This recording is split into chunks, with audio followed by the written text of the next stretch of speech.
Bonjour à tous et bienvenue pour une nouvelle vidéo consacrée à notre fameuse chouette d'or.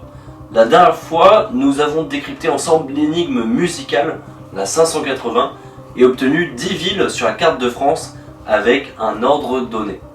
Aujourd'hui, on s'attaque à l'énigme numéro 6, la 600, qui, vous allez voir, donne encore du fil à retordre à beaucoup de chouetteurs et a, comme les précédentes, son lot de débats et de théories.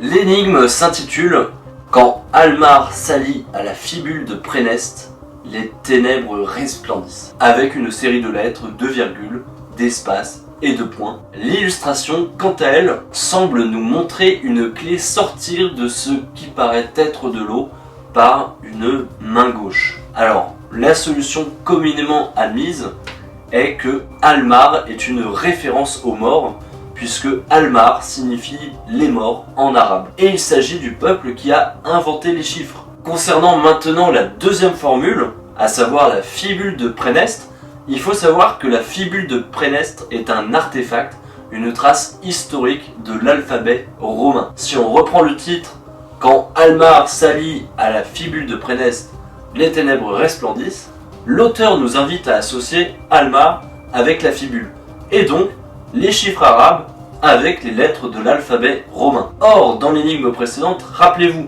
on avait Bourges vaudra 1, Cherbourg vaudra 2, Dieppe vaudra 3, Épernay vaudra 4, Forbach vaudra 5, etc. etc. jusqu'à Angers vaudra 0. Si on reprend les premières lettres de chaque ville, ça nous donne Angers, donc A vaut 0, Bourges, donc B vaut 1, Cherbourg, donc C vaut 2, Dieppe, donc D vaut 3, etc. etc. jusqu'à J vaut 9. L'alphabet a donc été décalé de 1 en arrière. En combinant cet alphabet revisité et la volonté d'allier chiffres et lettres, on trouve une solution à l'énigme. En effet, en remplaçant chaque lettre de cette énigme par les chiffres leur correspondant, avec cet alphabet décalé de 1, cela nous donne des numéros de masse atomique. Par exemple, sur le premier, on a BDI,J. Avec le décalage de l'alphabet, ça nous donne le nombre 138,9. Or, 138,9, c'est le nombre atomique de l'élément lantane, dont le symbole est La. La deuxième nous donne DF,F, soit 35,5, ce qui correspond au numéro atomique de l'élément chlore, dont le symbole est Cl.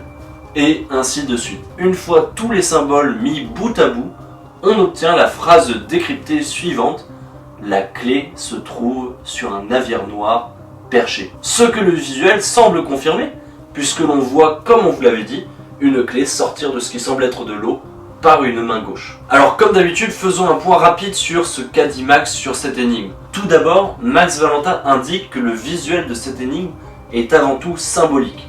Ensuite, que la clé ne sort pas de l'eau, contrairement à ce que beaucoup de chouetteurs et nous-mêmes avaient pu voir au début. Et chose très importante, il indique que cette énigme, la numéro 600, nous permet de localiser un lieu et que ce lieu sera également important dans l'énigme suivante, à savoir la 560. Enfin, et ce peut être important pour les mélomanes, la clé est tenue par une main gauche, ce qu'a confirmé l'auteur. Or, la main gauche au piano est liée à la clé de Fa, et l'énigme précédente est directement liée à la musique et nous a donné les villes Forbach et Angers, dont les initiales donnent FA. Vous vous souvenez d'ailleurs dans l'énigme précédente que la forme obtenue par les différentes villes pouvait faire penser à certains chouetteurs à la clé de Fa. Ceci dit, on va s'intéresser maintenant aux autres pistes et théories qui concernent notamment la clé et le navire. Il faut savoir que de nombreuses clés et navires sont présents sur des blasons de villes françaises, dont certaines intervenant directement dans l'énigme. Par exemple, la première ville à trouver, la ville d'Angers, dont le blason est une clé, a pour devise « Antique clé de France ». La ville de Saint-Nicolas-de-Port possède un navire noir sur le blason. Plus troublant, le blason de Saint-Nazaire représente une clé sur la voile d'un navire. La symbolique de la clé en elle-même est également très riche.